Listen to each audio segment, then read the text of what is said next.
Já parou para pensar que hoje você está vivendo coisas que ontem você não acreditava ser possível? Quem disse que seria fácil? Jesus nunca disse que seria fácil, mas Ele deu uma promessa para nós: pode ser leve, porque eu vou trocar de fardo com você. Eu já troquei de lugar com você na cruz, então aquilo que você merecia receber, eu já recebi. E aquilo que eu merecia por parte do meu Pai, eu entreguei para vocês. Mas isso não significa que vai ser fácil, irmão. Se a gente perder tudo, mas não perder a fé, a gente não perdeu nada. Porque a fé é a chave que move o sobrenatural. A fé é aquilo que faz com que alguém que não tem nada aos olhos dos homens viva como alguém que já recebeu tudo aos olhos de Deus. Eu não me movo mais por aquilo que eu vejo, mas eu me movo por aquilo que eu creio. Se você se agarrar à fé que Deus depositou em você, nada vai ser impossível para você. Quem sabe não seja a hora de você crer no Deus que te respondeu hoje, quando ontem era impossível, e acreditar que amanhã Ele será presente na sua história e vai responder a sua oração. Uma palavra libera um destino. Uma palavra ressuscita mortos. As nossas decisões, elas têm impactos a curto, médio e longo prazo. Porque existem reflexos do que fazemos, repito, no curto, no médio e no longo prazo. Coisas simples, sabe? Coisas que às vezes parecem ser até simples demais, mas que são importantes e que definem a nossa trajetória. A razão número 1 pela qual as pessoas não conseguem o que querem é não saberem o que querem. Se você parar para pensar na nossa vida, nós só valorizamos quando aquilo que estava nas nossas mãos vai embora. E nas nossas mãos não tinha valor, mas quando vai embora a gente percebe o valor que tinha, mas que nunca falamos quando nas nossas mãos estavam. Nós não olhamos com um olhar sensível para aquilo que temos, para o que somos. Nós precisamos de dor, nós precisamos de perda para verbalizar coisas que os nossos sentimentos ocultam, às vezes até mesmo de nós. Por que você murmurava ao invés de você declarar aquilo que você desejava ver? A fé não é a gente constatar o que está acontecendo, é a gente declarar o que vai acontecer. Então, ao invés da gente ficar murmurando, entenda isso em nome de Jesus, começa a declarar por fé as realidades ao teu redor e elas vão ser transformadas. Aquilo que poderia ser um ponto de tensão na minha casa se tornou um pilar de sustentação na minha casa. Por quê? Porque não tem a ver com aquilo que me cerca, mas como eu enxergo aquilo que me cerca. E é por isso que eu quero te convidar em nome de Jesus a entender, cara, a razão pela qual a gente não vive muitas coisas é que a gente não sabe para onde a gente quer ir. Às vezes você já está num lugar onde um dia você sonhou que esse lugar traria para você plenitude. Aí agora você já está ansioso com um novo futuro. Aí quando o futuro chega, você já está ansioso com um novo futuro. Sabe uma das coisas que eu mais tenho visto na minha geração? Quando aquilo que um dia era futuro se torna presente, ele está encontrando a gente ausente. Porque a gente já tá sonhando com um novo futuro desejado. É dolorido falar isso, mas já parou para pensar que tem gente que só vai entender a preciosidade da vida quando a de alguém de muito perto for ceifada?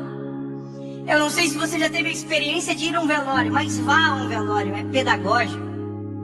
Você sai do velório muito mais amoroso. Você sai do velório muito mais sensível, muito mais grato.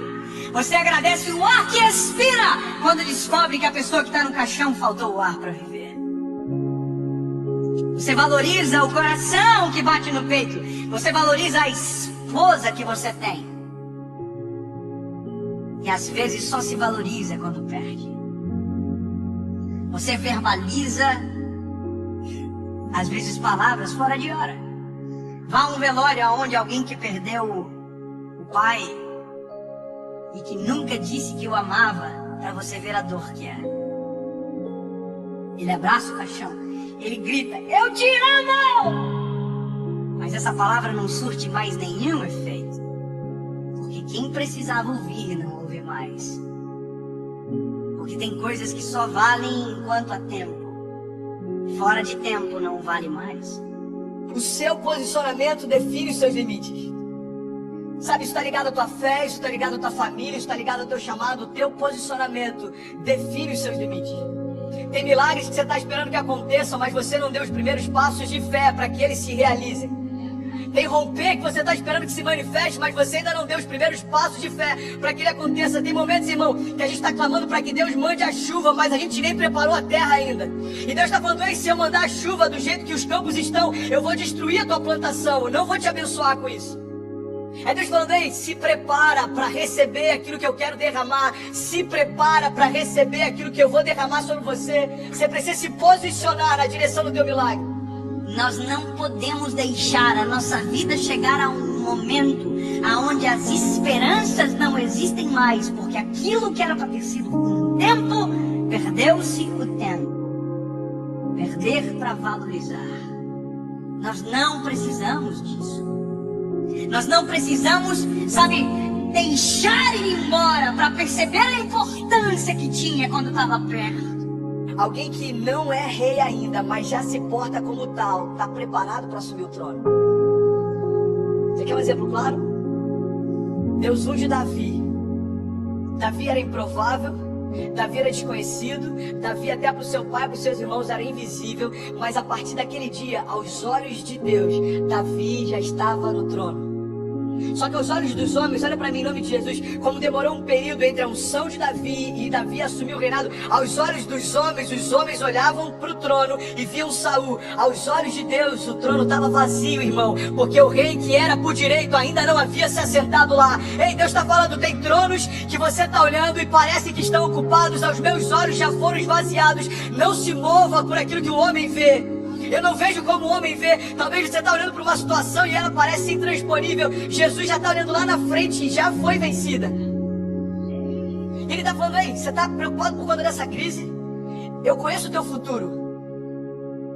Eu sou aquele que, eu não entendi isso, irmão. Jesus, ele não está na eternidade, a eternidade está em Jesus. Então ele conhece a eternidade passada, a eternidade futura. É por isso que algumas crises para os céus não fazem sentido. Porque às vezes uma crise financeira abate a gente, mas Jesus já sabe o que está te esperando na estação seguinte. E ele está falando para a gente nessa manhã: ei, você está preocupado por conta dessa crise? Filho, eu desenhei a tua história, eu sei onde você vai, fica tranquilo. Pare de reclamar daquilo que você ainda não se moveu para viver. Pare de reclamar do resultado de escolhas que você não fez. Para você viver a vida que você deseja, você precisa abrir mão da vida que você leva. 2 Crônicas 7,14 diz: se o meu povo, que se chama pelo meu nome, se humilhar e orar e buscar a minha face e se afastar dos seus maus caminhos, dos céus eu ouvirei, perdoarei os seus pecados e eu sararei a sua terra. Existe uma condicional. Deus está dizendo: olha, se o meu povo, que se chama pelo meu nome, se humilhar e clamar e se arrepender, o que ele está dizendo é o seguinte: se você der os passos de fé, os céus vão reagir àquilo que você está se movendo. Evangelho não tem a ver com conforto. Evangelho tem a ver com propósito. E é por isso que muitas vezes a conta não fecha. Irmão, quem disse que seria fácil? Eu quero te encorajar a você se posicionar na direção do seu destino, na direção do destino que Deus prometeu para você. Nada menos do que isso vai ser aceitável. Salmo 126, versículo 5 diz: aqueles que semeiam com lágrimas, com cantos de alegria colherão. Aquele que sai chorando enquanto semeia, voltará com cantos de alegria, trazendo seus feixes. Mas eu não posso fazer por você aquilo que só você pode fazer.